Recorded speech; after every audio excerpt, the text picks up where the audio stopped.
율법은 이렇게 시작합니다. 율법은 장차올 좋은 일의 그림자다. 장차올 좋은 일의 그림자예요. 그래서 장차올 좋은 일이라는 것은 무엇을 뜻할까요? 참 형상이 아니라고 하죠. 율법은 참 형상이 아닙니다. 골로새서 1장 15절에 그는 보이지 아니하는 하나님의 형상이요 이렇게 말씀하죠. 율법은 그 형상이 아니고 여기서 말씀하고 있는 참 형상은 그리스도를 말하는 것입니다. 그러므로 장차 올 좋은 일은 다름 아닌 그리스도 예수를 말하는 거죠. 그리스도 예수가 우리에게 가장 좋은 소식이 되는 거예요. 이유는 뭐냐면 율법은 우리를 온전하게 할 수 없다는 거죠. 1절 말미에 해마다 드리는 같은 제사로는 나오는 자들을 언제나 온전하게 할 수 없느니라. 왜 그렇습니까? 율법은 하나님의 뜻이 율법에 계시되어 있습니다. 하나님의 뜻은 무엇인가 하면 거룩함이에요. 레위기 19장 2절에 너희는 거룩하라. 이것이 하나님의 뜻입니다. 왜요? 내가 거룩하기 때문에. 하나님이 거룩하기 때문에 우리도 거룩해야 되는 거예요. 우리가 어떻게 거룩해질까요? 하나님 우리에게 율법을 주셨어요. 하나님의 뜻, 하나님의 거룩함, 하나님이 얼마나 거룩한 분이신지를 깨닫게 해주는 것이 율법입니다. 우리가 율법을 지켜서 거룩을 이루어가는 그런 것이 아니고요. 율법은 반대로 우리가 얼마나 하나님 앞에 빵점짜리인지를 가르쳐주는 것이 율법이에요. 제 경험을 잠시 말씀을 드릴게요. 제가 처음 신앙생활하고 학생이었죠. 학생 신분에 제 마음을 들여다보면 아무리 들여다봐도 이게 마음 상태가 늘 깨끗하지 못했어요. 저만 그렇겠습니까? 여러분들은 어때요? 마음을 들여다보면 어떻습니까? 저는 그게 늘 고민이고 또 그게 참 괴로웠어요. 그래서 하나님 앞에 날마다 회개한다고 회개 기도를 드리죠. 제가 특별한 범죄 행위가 있어서 회개한 게 아닙니다. 마음을 들여다보면 늘 그게 더럽더라고요. 그래서 한때는 옥상에 올라가서 막 기도했어요. 학교 갔다 오자마자 막 울면서 기도했는데, 왜냐하면 너무 괴롭고 어려우니까, 힘드니까 이게 해결이 안 되는 거예요. 마음을 들여다보면 더러운데 이걸 뭘로 씻을 방법이 있어야죠. 기도하면 그때뿐이고 지나가면 또 더러워요. 그러니까 아래층에 사시는 아주머니가 쫓아 올라왔어요. 막 경우가 막 불러요. 너 왜 그러냐고요. 술 취한 아저씨가 위에서 술 먹고 우는 줄 알았대요. 올라와 보니까 위층에 사는 학생이 울고 있는 거예요. 지붕 꼭대기에서. 왜 그랬을까요? 그게 율법입니다. 그게 율법은 우리의 연약함을, 우리의 죄성을 고발하는 것이 율법의 기능이에요. 율법에 의하면 우리는 다 사형해요. 율법은요, 아시겠지만은 하나라도 거치면 안 됩니다. 유대 학자들이 율법을 613가지로 나눴다고 하죠. 그 중에 하나라도 못 지키는 게 있으면 율법 다 어긴 거나 마찬가지예요. 율법은 다 지켜야 되는 거예요. 613가지를요. 뿐만 아니고 마음으로부터 지켜야 되죠. 행동으로만 하면 안 되는 거죠. 마음으로부터 미워하면 안 됩니다. 율법 어기는 거예요. 마음으로부터 남의 것을 탐하면 안 돼요. 마음으로부터 간음하면 안 되는 거예요. 음욕을 품으면 안 되는 거죠. 마음으로부터 지킬 수 있는가? 저는 마음을 들여다보니까 영빵점인 거예요. 따라서 율법은 우리를 온전하게 하는 것이 아닙니다. 장차 올 좋은 것의 그림자일 뿐이에요. 2절 보면은 다시 죄를 깨닫는 일이 없으리니. 율법은 죄를 깨닫게 하잖아요. 이 구약의 제사제도는 율법을 따라 드리는 거예요. 그러니까 이 제사제도는 반복될 수밖에 없죠. 율법에 의하면 우리는 늘 율법에 의하면 늘 부족해요. 늘 하나님 앞에 죄인일 뿐이에요. 늘 멸망의 자식일 뿐이에요. 그러니까 우리가 살아가는 동안에 이 짐승으로 드리는 제사는 계속해서 반복해서 드려질 수밖에 없었던 것이죠. 3절에 그러나 이 제사들은 해마다 죄를 기억하게 하는 것이 있나니. 왜요? 율법을 따라 드리니까요. 율법은 우리의 죄를 기억나게 하는 것입니다. 그럼 무엇으로 깨끗하게 하겠습니까? 4절에 이는 황소와 염소의 피가 능히 죄를 없이 하지 못함이라. 이 상태를요, 짐승의 피가 어떻게 온전하게 할 수 있겠습니까? 절대 불가능한 일이죠. 5절에 그러므로 주께서 세상에 임하실 때 이르시되, 시편 40편 6절에 8절 말씀을 인용한 겁니다. 하나님이 제사와 예물을 원하지 아니하시고 오직 나를 위하여 한 몸을 예비하셨도다. 하나님이 제사와 예물을 원하지 아니하신답니다. 이 선지서들에 나오는 동일한 표현들, 비슷한 표현들이 많이 나옵니다. 하나님이 제사와 예물을 왜 원치 않습니까? 이것으로 해결이 안 되거든요. 거룩해지지 못하거든요. 이 제사와 예물 율법을 따라 드린 것이에요. 이것으로 우리가 하나님의 뜻인 거룩함을 힘입을 수가 없기 때문이에요. 하나님의 뜻은 우리의 거룩함이되 누구처럼입니까? 하나님의 수준만큼 우리가 거룩해지는 것이 하나님의 뜻인데, 그 뜻에 도무지 도달할 수 없었기 때문에 하나님은 제사와 예물을 원하지 아니하셨습니다. 선지자들이 왜 이 표현을 즐겨 사용했는가? 이스라엘 백성들이 수준이 그랬어요. 하나님 앞에 불순종으로 일관했던 것이 이스라엘 백성들입니다. 하나님의 율법에 의해서 사형을 언도받은 것이 이스라엘 백성들의 운명이었어요.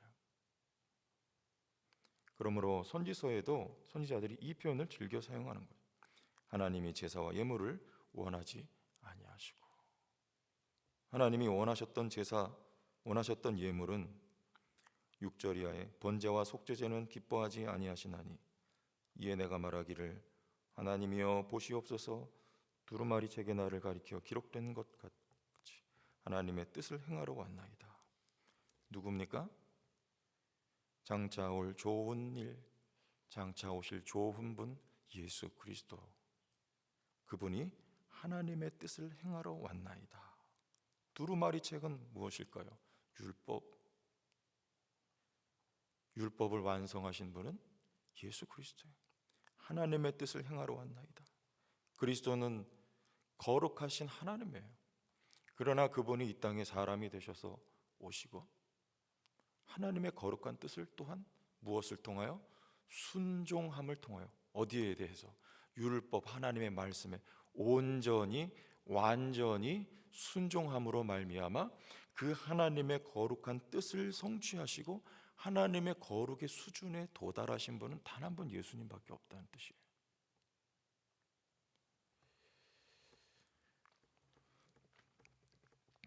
8절에 같은 표현들 반복되어 있죠.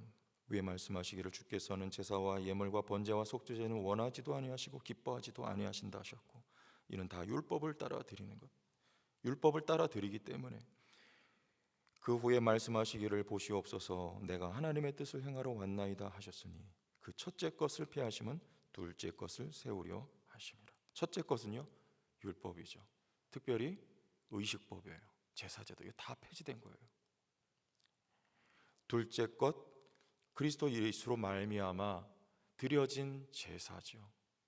단번에 드려진 영원한 효력을, 어떤 것? 우리를 하나님 앞에 거룩한 자로 세울 수 있는 효력을 가진 단번에 드려진 제사를 뜻하는 거예요. 둘째 것을 세우려 하심이라. 10절, 이 뜻을 따라 예수 그리스도의 몸을 단번에 들이심으로 말미암아 누가요? 우리가 거룩함을 입었노라. 우리가 율법을 행함으로 거룩함을 입은 것이 아니고 그리스도께서 행하신 영원한 속죄 제사로 말미암아 하나님의 말씀에 온전히 순종하신 것은 예수님 한 분밖에 없어요. 그것을 누구의 순종으로? 나의 순종으로 인정해 주셨다는 뜻입니다. 우리는 이스라엘 백성들처럼 불순종한 것밖에 없습니다. 하나님의 뜻을, 말씀을 지킨 것보다 지키지 않은 것이 더 많은 우리들이에요. 그럼에도 불구하고 우리에게 하나님이 새로운 이름을 주셨어요. 그것은 다름 아닌 성도라고 하는 이름이죠. 단어 그대로 풀이하면 성도는 거룩한 무리. 나 자신을 살펴보세요. 내가 거룩한 사람인가? 그렇지 못하잖아요. 그럼에도 하나님은 우리를 성도라고 불러주셨다는 것입니다. 내가 거룩한 것처럼 너희도 거룩하라 말씀하신 하나님의 말씀처럼 우리가 노력해서 그 수준에 도달한 것이 아니고 하나님의 언약의 말씀에 따라 우리를 거룩한 자로 만들어 주셨어요. 누구 안에서요? 예수 그리스도의 몸을 단번에 들이심으로 말미암아 우리가 거룩함을 입었노라. 그러므로 우리의 실존적인 모습은 여전히 죄성 가운데 있지만 우리는 나는 성도입니다라고 당당하게 말할 수 있어야 합니다. 그것은 나의 공로요, 나의 의로움을 선포하는 것이 아니고 여전히 내 모습은 연약한데도 하나님이 그리스도 예수 안에서 이루신 그 은혜, 그 좋은 일, 좋은 역사를 따라 하나님은 오늘 내게 거룩한 자라고 하는 이름을 붙여주셨다. 하나님을 찬송하는 행위이고 하나님의 영광을 드러내는 일인 것을 여러분들 믿으시길 바랍니다. 뿐만 아니라 예수님께서 그러하셨던 것처럼 우리도 그 은혜를 안다면 우리에게도 순종의 모습이 나타나야 하겠죠. 너희 몸을 하나님이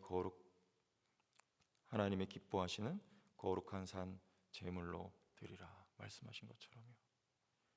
저와 여러분의 삶이 하나님의 기뻐하시는 향기요 거룩한 제물로서 드려지는 순종의 제물로서 드려지는 삶들이 되어야 하지 않겠습니까? 우리가 하나님의 은혜 받은 자라고 하면 말이죠. 제가 청년들 앉혀놓고 그런 말씀을 했어요. 여러분들이 순종하지 않으면 시간이 지나지 않습니다. 그때 어떤 청년이 설교 끝나고 와서 저한테 질문합니다. 목사님, 그게 무슨 뜻입니까? 그래요. 이스라엘 백성들이 가나안 땅에 들어갈 때 보름도 안 돼서 도착할 수 있었던 거리인데 40년이라고 하는 시간이 흘러요. 왜냐하면 불순종했기 때문에 그래요. 그런 의미입니다. 순종하지 않으면 다음 단계로 넘어가질 않아요. 우리가 하나님 앞에 순종할 때 하나님께서 여러분들을 향한 섭리의 단계 계획이 있는데 순종할 때 그 다음 단계로 넘어가요. 순종하지 않으면 광야에서 돌 뺑뺑이 돌 수밖에 없어요. 언제까지요? 순종할 때까지 도는 거예요. 그리고 그 연단 과정을 통하여 이제 순종하게 되면 가나안에 들어가는 거예요. 그런 뜻입니다. 순종하지 않으면 시간이 흐르질 않아요. 교회에 세우신 리더십에게도 마찬가지입니다. 하나님이 세운 리더십, 순종하지 않으면 교회의 시간이 흐르질 않는 걸 기억하세요. 주께서 그러하셨던 것처럼 오늘 저와 여러분의 삶도 거룩한 산 제물로 드려지는 순종의 자녀들이 될 수 있기를 주의 이름으로 축원합니다. 하나님 아버지, 베풀어 주신 은혜, 장차 올 좋은 것, 이 말씀을 읽기만 해도 마음이 너무나 좋고 감사합니다. 그 장차 올 좋은 것을 우리에게 주셔서 값없이 거룩한 성도라고 하는 이름 주시고 이미 저 영원한 하나님의 나라에 들어갈 수 있는 자격도 허락하여 주신 은혜, 오늘도 우리와 동행하시면서 천국 백성답게 만들어 주시는 하나님의 은혜 또한 감사를 드립니다. 값없이 받은 은혜가 우리에게 크게 다가올 때에 하나님, 우리의 반응은 오직 순종이 되게 하시며 거룩한 산 제물로 하나님 앞에 올려지는 향기로운 삶이 되도록 은혜를 나리워 주옵소서. 예수님 이름으로 기도합니다.